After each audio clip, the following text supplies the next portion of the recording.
It is a very beautiful day that we've been given this opportunity to be here, this particular moment for this big show of the political clock. Remember, this is Atambo Janai, and you're tuned in to EVC TV News. Today, I'm privileged to be with this G, the gentleman himself. Welcome. Thank you so much. This is Albert Kibet Bitok, a political analyst in Kenya. And thank you so much for having me in this political clock show. Yeah, sure. Just from his introduction, you can really guess where we are headed to today in our discussion. So where we are headed is definitely into politics. Yes. Yeah, this is 2025. Just a few years after we had poll elections. That was in 2022 August. Now it is like how many years? 2 and something? Yeah, years? 2 and some months. It's in some months. And this is one of the eras where we have had a lot of critics within a very short time, despite the promises and the urge that the Kenyans had that now we are headed the right direction.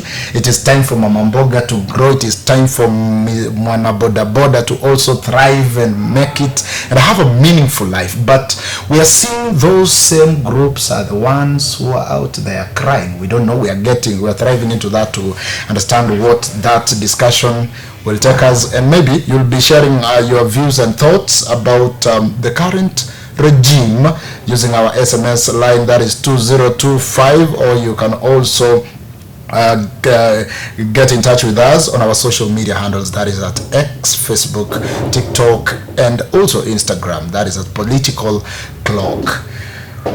Bitok, yes, welcome. Thank you. Where you come from? What are people saying? Where I come from Aldai constituency in Nandi County.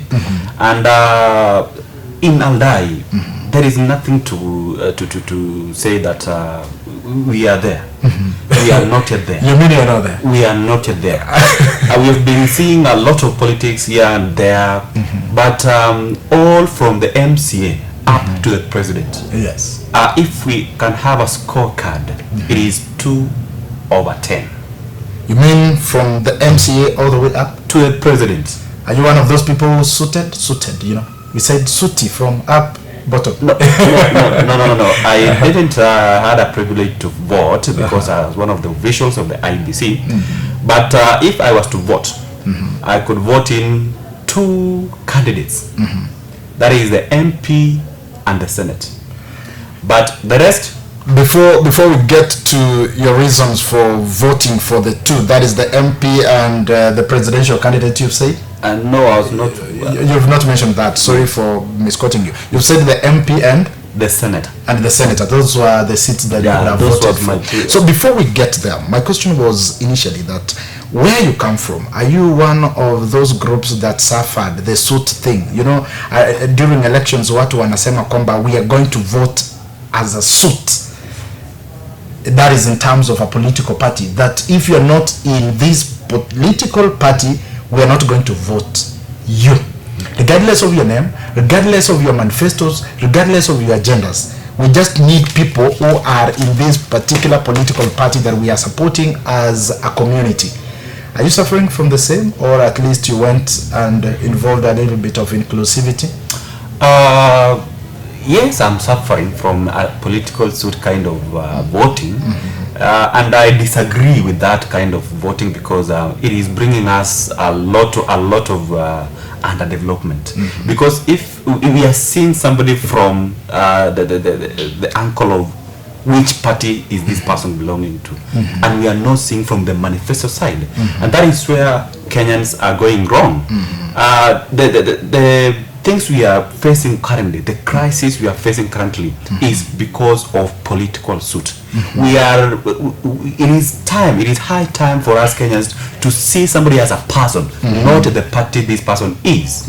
Yeah, let's see the person from manifesto side of view. The manifesto, back again to the manifestos, and you know, this political circle is very tricky to understand, and sometimes you try to get answers for this question, then this other question rises. Again, you've said that we should have looked at the manifestos that these individuals, these politicians had.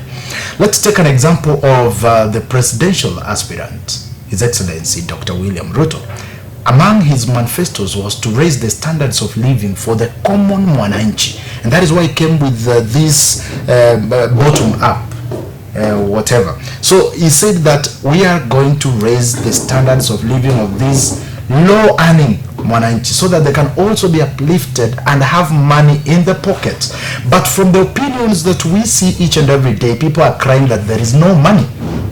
Life is getting harder for these low earning mwananchi, and sometimes no earning nothing. Are you saying that? So when again we're looking at the manifestos, what is it that can identify an individual as somebody who really means that they're going to achieve or they're going to work towards the goals or the manifestos and agendas that they put across to the mwananchi? A very good question there. We have seen a lot of, we have been having elections, and if you look at the past candidates, we can say that one who tried to execute all the manifestos, like half of the manifestos he promised, is Mwai Kibaki. But Ruto is like not even 3 years as the president, but we have seen what he didn't promise. Let's talk about, for example, the cabinet. How many borders are in the cabinet? How many youth are in the cabinet? Or even in these big seats like managing directors, CEOs of government parastatals. Yeah, sure. None of the youth, none of the women, none of those marginalized groups are in the cabinet. That means that we are headed to the wrong direction. Yeah. The jobs that the youth are being secured for are the housing jobs that a youth who has gone to the university to study law, what you can provide as a country for that youth is to give them a project ya kujenga nyumba. Kuja fanya mjengo, pata credit. Are we heading the right direction? No. Sometimes politics affects directly some other aspects and some other ministries like education ministry. Sometimes we've seen most Kenyans coming out and claiming that the government is sabotaging the education sector. Do you concur with that? Government sabotaging education sector? Maybe to enlighten something on that is, I think from since time immemorial, education sector has been a key sector in our country. If we compromise it, then we shall not have the next generation. In Kenya, we have currently we have CBC. I think it was rushed, and that is why we have a lot of problems. A lot of them.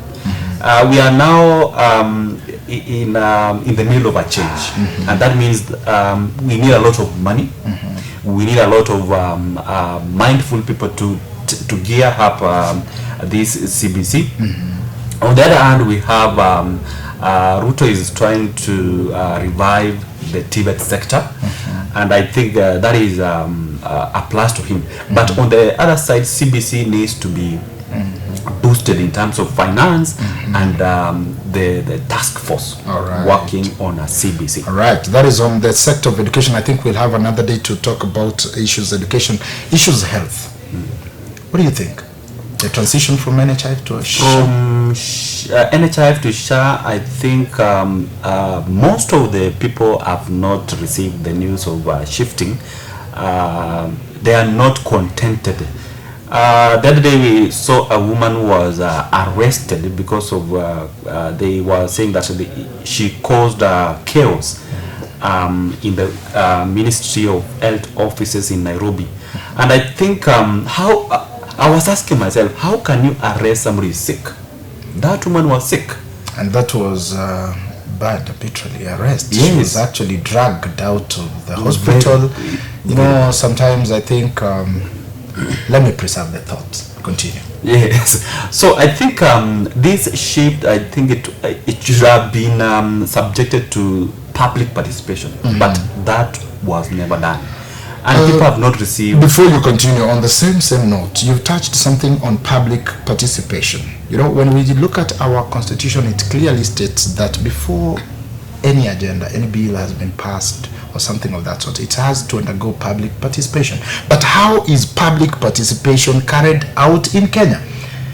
We have been trying to look at how this public participation is carried, and sometimes it is carried like campaigns, that if you have been given a mandate to go and seek public opinions from individuals, you go and gather a few people, you buy them some tea, then you tell them, now you see we want this deputy president out, so that they can all agree with whatever that you've brought onto the table. But the majority views are most of the times ignored. So I think when it comes to the issue of public participation, you've said so well that the SHA, NHIF SHA transition could have undergone public participation, but from the desk of the government, they believe and trust that they did that, all right? But now, the truth is, who participated? I think we should reform that issue of public participation. On that note, I want to bring you to the attention of the impeachment of Gachagua. We had a public participation in quotes, but in real sense, it was not objective, because the same person who was doing public participation was the same person who was proposing the impeachment of Gachagua. So I think that one, we had no public participation in kind of, and it was so embarrassing that Gachagua was impeached without a proper public participation. And I think that was, if Gachagua was subjected to a very objective public participation, it could have survived the impeachment. So that is an history that that tells us that public participation in Kenya is not taken into consideration. We just given some guidelines, but they are not following. And in Kenya, I think we should be having presidents who are still not still young, like the president Ruto. We need like wazee watuongoze. We have seen, we saw Kibaki doing good, we saw Moi doing good, but when it comes to this generation of 50 to 60, I think it is high time we choose older leaders. So you think what is the problem? What is this issue with this 50-60 generation or age bracket? I think this generation is one thing. They are still growing. They are still accumulating wealth, and they want to compete with the leaders who have wealth already. So when they enter into power, they will grab. They will not concentrate on development. So they want to compete with leaders who have been on power for some time. And that becomes a very big issue. What is the scorecard of this current regime, according to you? According to me, I'll give them 4 over 10. 4 over 10. Yes. Account for the 4. I'll score president or this Kenya Kwanza government on TVET. They have really done a very good job in terms of TVET. They have built like every TVET institution in every constituency. So that is a plus for them. And even that is what makes makes the scorecard look better. That is what makes it at 4. But when it comes to, and also security, we have seen the cattle rustling in the cattle rustling prone counties. Kindiki did well. All right. Kindiki did well, and that is a score for them. All right. I think the other sectors, agriculture, the worst. We've the recent planting season, we saw fake fertilizers, which saw CS Linturi fired. Yeah, sure. Yes, that is something Ruto needs to look into. But you should also quote and remember that he survived an impeachment, all right? Yeah. That one you should also, of course. But if not, the chances maybe could have not been fired. Yes. Any other sector? I think those are the most improved sector is the TVET sector that is under education and security. All right. That was under. So those are the two sectors that are at least giving the government a better scorecard of 4 out of 10. So the remaining ministries, they need to do something, especially this Ministry of Gender, the Ministry of Sports. I don't know, you've not touched on that. The Ministry of Health. And I think so far that is the elephant in the house. Yeah, elephant. And sometimes I was feeling that when the president is making these tours around the country, he should take his time and walk into some of these hospitals and see how the conditions there are, and see how people are queuing trying to make that shower work, which is not even functional. It's not working. They're stranded. True. So many of them. So instead of calling the media to cover you, make promises as a president, I think he should now be going into the ministries, visit schools. We want to see the president. Of course, we saw him kwa shamba akikata miwa. That is okay. Miwa haiwezi kuwa mgonjwa, miwa haiwezi kuwa imelala njaa. Are you seeing that? Yeah. Go to schools, go to hospitals, right? True. Because those are the places where somebody who has no potential to raise 10,000, 5,000, 2,000 is depending on. And maybe he has been paying 300 shillings per month, knowing that this is going to help me out someday. So I think as a government, they really need to look at that. That is a suggestion that has been given by some individual here. And we also think that the Ministry of Education, as you've said, that TVET is doing well, but somebody is objecting by saying that the government is no longer giving the funding that was initially there before this regime took over. I don't know whether you're aware of that.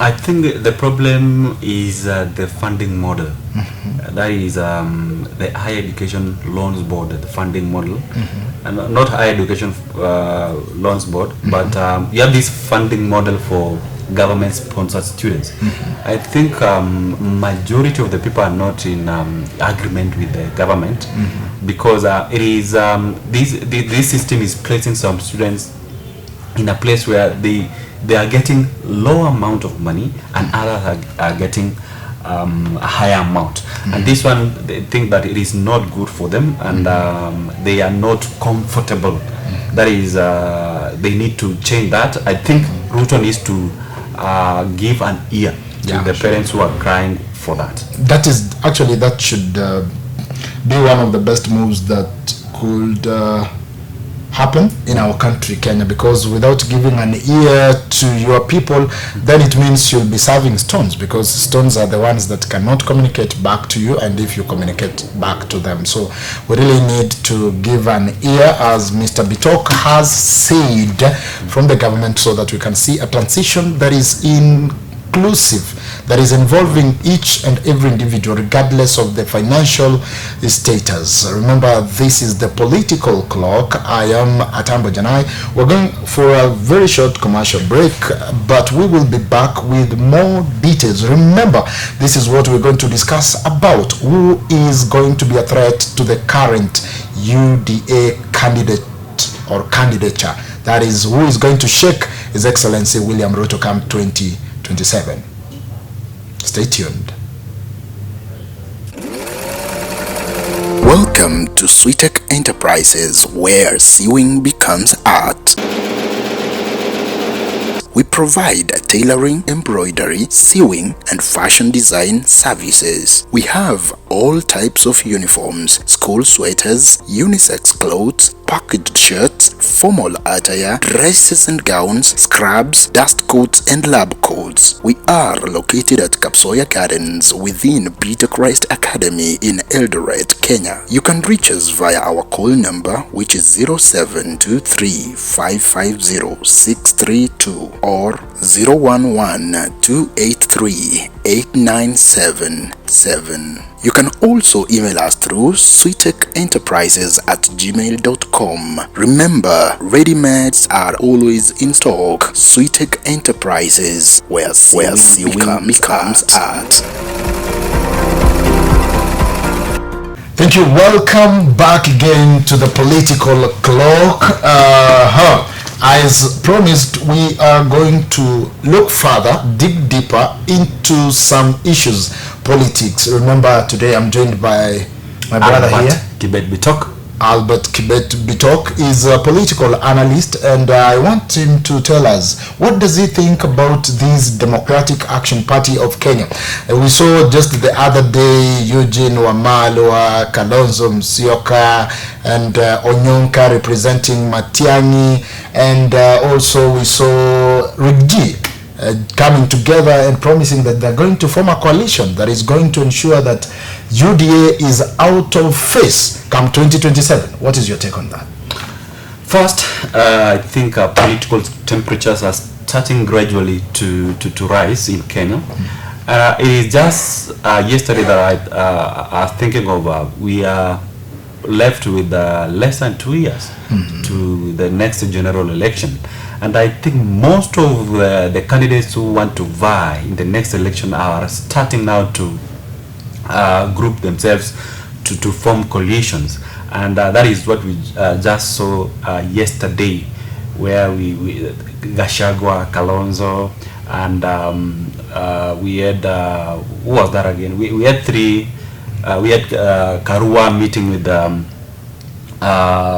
in Karen. Yeah, sure. So I think Matiang'i is preparing his way into the State House. But I think the journey will be a tough one.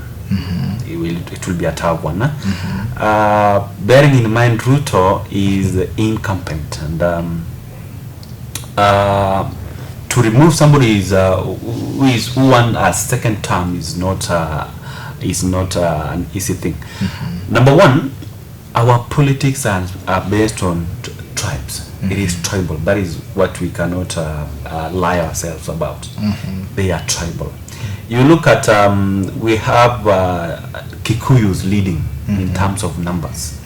So when you have a Kikuyu, either in the president or the deputy president position, that is an advantage to you. I think Ruto is not having a grasp of the mountain currently because of what happened to Gachagua, and that means that Kikuyus are trying now to look for another route. We have now the entrance of Matiang'i.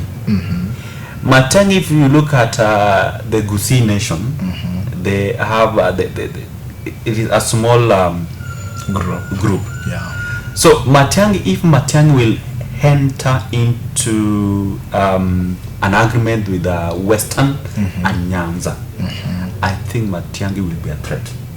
Because Western is number 2 after Kikuyus, and number 4 is Luos. When it comes to number 3, that is Kalenjin. Kalenjin currently, I think in the last election, they were saying that suit, but they are now suffering, and they have started to look for an alternative. So it is when it comes to Rift Valley and Kalenjin, Ruto is not guaranteed of full support. Block. Yeah, there is no block in this coming general election.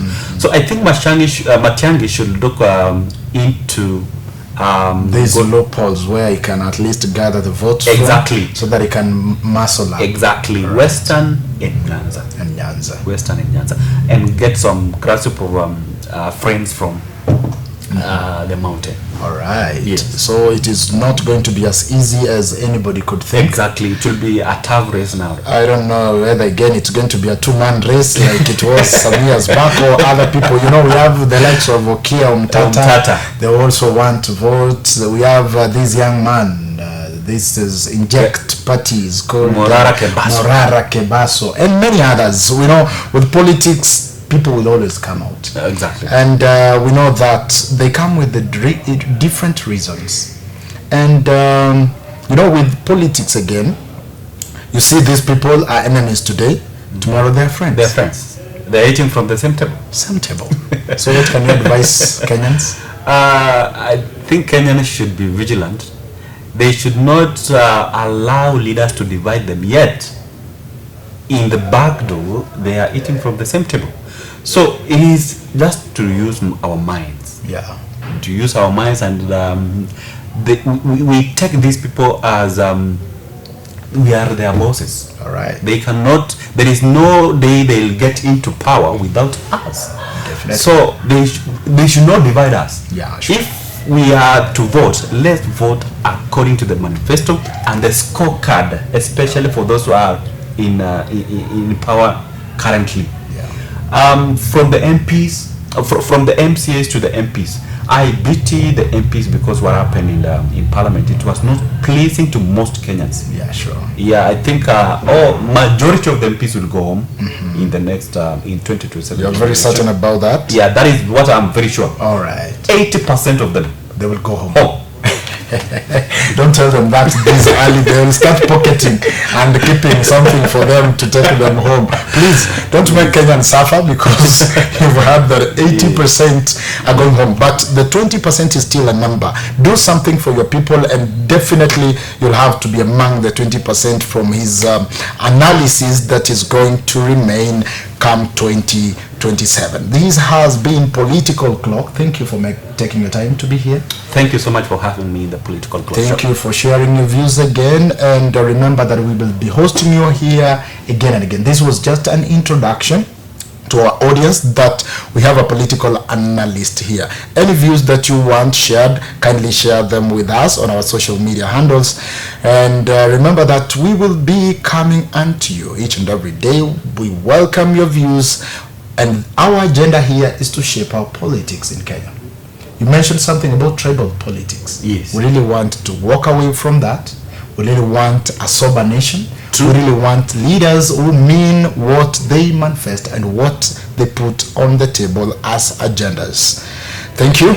Till next time, my name is Atambo Janai. And my name is Albert Kibet Bitok.